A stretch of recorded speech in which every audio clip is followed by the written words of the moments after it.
Yeah, hello and welcome back to my YouTube channel. This is Frida, the founder of Outring Tinnitus and the Outring Tinnitus YouTube channel.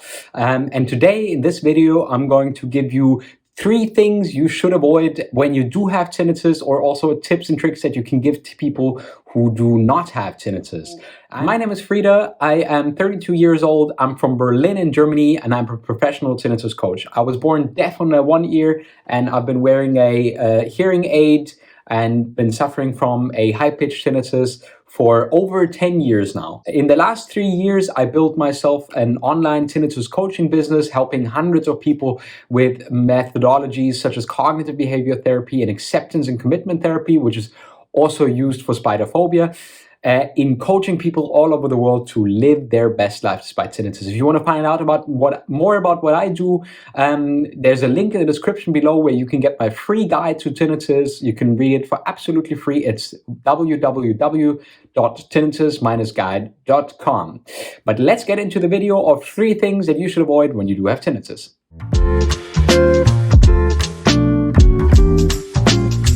So my number 1 tip is going to be very, very easy and very simple. It's going to be avoid loud sounds or too loud sounds. Of course,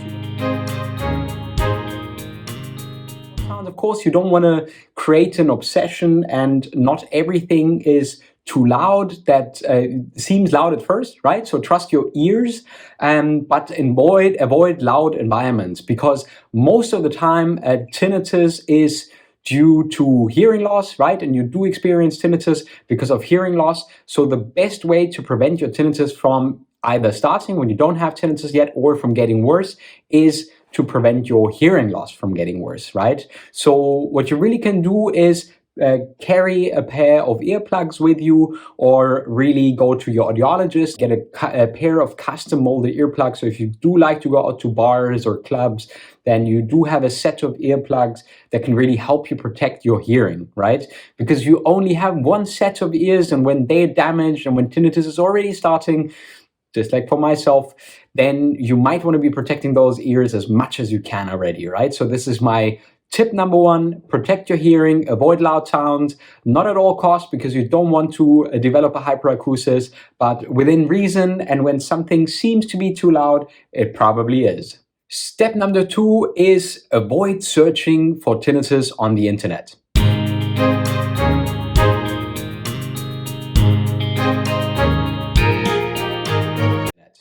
The more you search and look for tinnitus on the internet and on the web constantly, the more you're going to fuel and add up to your reactivity, right? So about 20% of the population does experience tinnitus. But for 99% of these 20%, tinnitus is not in any way dangerous at all. Right? So you do need to understand that the small percentage of the people who is in online forums and who's really suffering and who's not managing to really advance with their tinnitus only is a very, very small minority of the whole percentage of people who experience tinnitus, but who are not that bothered by their tinnitus, right? So what is the difference between people? It's the way they behave towards their tinnitus. It's the way they react towards their tinnitus, which ergo, I'm not saying that's all in your control. A lot has to do with a fight or flight instinct and how much your brain perceives tinnitus to be a danger, right? But if you get stuck in there, if you are in these online forums and communities where a lot of negativity is passed around, then you're only going to fuel your anxiety cycle. You're going to tell your brain that you have an especial difficulty with your tinnitus, and therefore you continues to try to get rid of your tinnitus in some way, in what not way possible, right?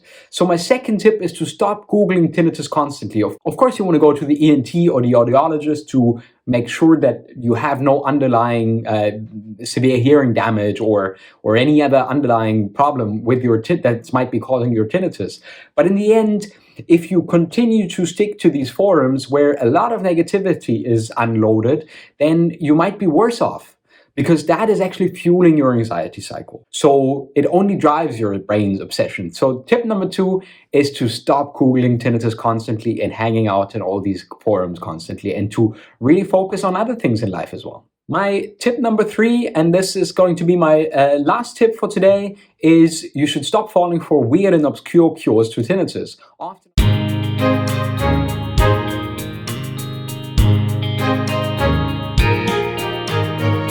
often on Facebook I see Dr. Benga's herbal remedy, whatnot, and people ask me about it.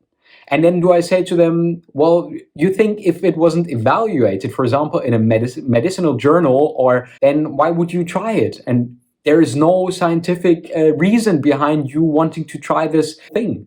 And again, while tinnitus happens in a lot of people, about 20% of the population do experience tinnitus. It's in 99% of all the cases, actually probably even a bit higher. It's not dangerous. Right? So it's a misguided symptom that your hearing loss is causing, or that something in your auditory cortex is causing, right? The little hair cells, they don't work anymore as much in the inner ear, right? Translating physical sound pressure into an electrical signal, which is then misinterpreted in your auditory cortex as tinnitus. Very, very basic, right? There's many videos where I explain how this works, why tinnitus is in your brain and not in your ears. Here, you can watch it. But very, very basically, there's nothing fundamentally wrong with you, right? So I have tinnitus for 13 years already, and I'm deaf on one ear. And for me, my brain doesn't tune into tinnitus. A large part of the day when I work with clients, when I make these videos, when I make podcast episodes, I don't even think about my tinnitus, right? Give your brain the chance to habituate, to get used to tinnitus, to not drive constant obsession. The next thing I can also tell you, of course, for example, you can try some diet amendments. Of course, you can try to cut out caffeine for a while. You can try and cut out coffee for a while and see whether that affects you. And maybe it does make a difference with your tinnitus and your tinnitus gets better.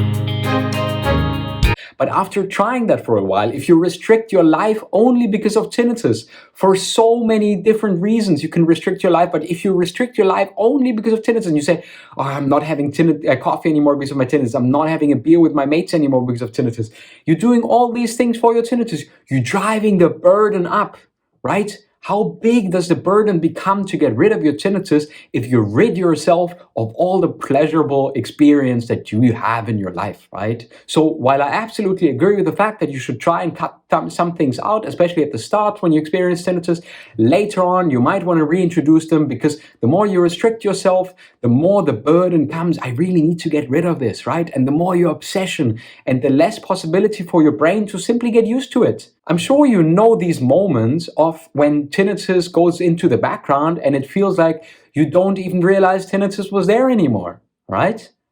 The more you experience these moments, the more your brain actually is like, okay, tinnitus, it's not that dangerous. I don't need to constantly think about this, right?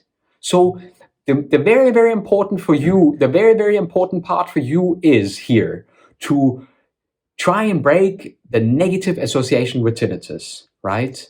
In my opinion, the path to habituation, of what I tell my clients, the people I work with, or what I teach in my online courses that use principles of cognitive behavior therapy and acceptance and commitment therapy, which is, for example, used for treating spider phobia and insomnia, is in accepting that you are currently struggling with your tinnitus. When you accept the struggle, when you accept that you're currently having a bit of a difficult time, right? There's already one layer of resistance falls off from you. You have to withstand a little bit less of this fight instinct, right? A little bit less of this constant obsession. Where's my tinnitus right now? Can I hear it in my shower now? Did I hear it yesterday at this point? Right? All this reactivity around you the whole time, reacting on your tinnitus, is going to keep your brain focused on your tinnitus. So what you want to be doing is you observe your behavior using tools of cognitive behavior therapy, right? Observing your response, and then also using tools of acceptance and commitment therapy in order to evaluate how you feel and how the thinking, feeling, and this afterwards the behavior really plays out in your life with tinnitus, of your constant obsession, the constant anxiety, the constant release of stress hormones, how that is actually driving your nervous system up. And of course, in that sense, your brain won't be like, this is not bad, and so I can forget about it. No, your brain's going to be very constantly focused on it. And habituation is 100% possible. It's possible for your brain to tune these things out, to tune tinnitus out, and to focus on exclusively other things. It's 100% possible. But you need to start with a few simple tools. You need to observe your behavior. You need to allow the discomfort of tinnitus to exist next to you. There's tons of tools that you can use. left, right, and center. If you are interested in any of them that I provide, please start with reading my free guide at www.tinnitus-guide.com. It's also in the link to the description of this episode below. And in short, the first tip I gave is please protect your hearing to not make your tinnitus worse. The second one is don't hang around the negative communities all the time. Don't read too much about your tinnitus. And number 3 is don't fall for these tinnitus cures. Don't forsake your life just because of tinnitus. You got to continue to live. You got to continue to enjoy your life. And there's more important things in life than tinnitus. That's it from me today. All the links are in the description below. I thank you very much for tuning in, and I'll see you next time. Goodbye.